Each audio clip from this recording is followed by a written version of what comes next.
These are images of American World War II veterans. And these are images of Germany's World War II Nazi victims. These faces and names, Chinese in heritage, may surprise you, as World War II history lessons and contemporary memory more often look like this, and this, and this.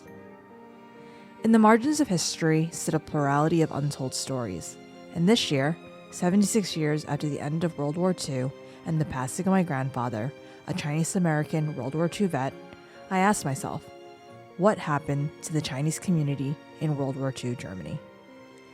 I learned of the little-known story of the Gestapo destroyed Hamburg Chinatown.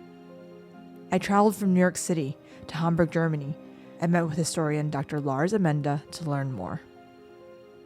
Dr. Amenda shared with me that Hamburg once had a thriving Chinatown that was destroyed on Gestapo orders.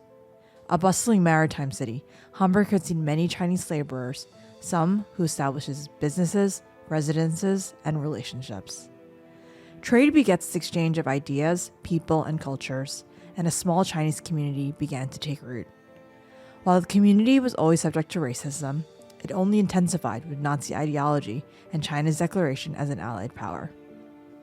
On May 13, 1944, under SS officer Erich Hanusch, Hamburg's Chinese residents were seized and dispersed to the Langer Morgan labor camp in Hamburg, to be used as slave laborers, tortured, and worked to death by the Gestapo.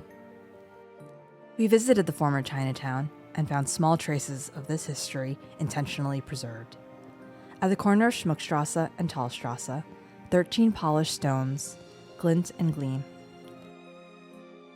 These Stolpersteine, stumbling stones, are decentralized memorials by the artist Gunter Demnig for individual victims of Germany's Nazi regime.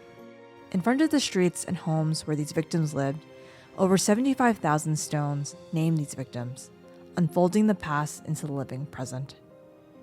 I laid flowers down for Hamburg's Chinese victims on the 78th anniversary of the Chinese action, the day of Gestapo destruction of Hamburg's Chinatown. I shared these stories with Hamburg and Berlin residents and with Americans. There's such a variety of humans in Germany, and they've all really played a big part in making it what it is, but a lot of them we don't learn about. We have an enormous number of stories that have not surfaced yet. They might be informing the contemporary Chinese minority in Germany or in Europe, also proving to them that they are rooted here. We have to stay vigilant in remembering these stories and these histories.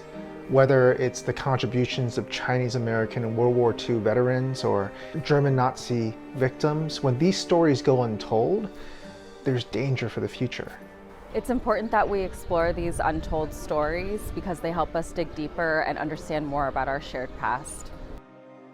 Their surprise and their reflections about the need to continue to uncover these stories and to understand the past racist threads persisting into the present give me hope for the future.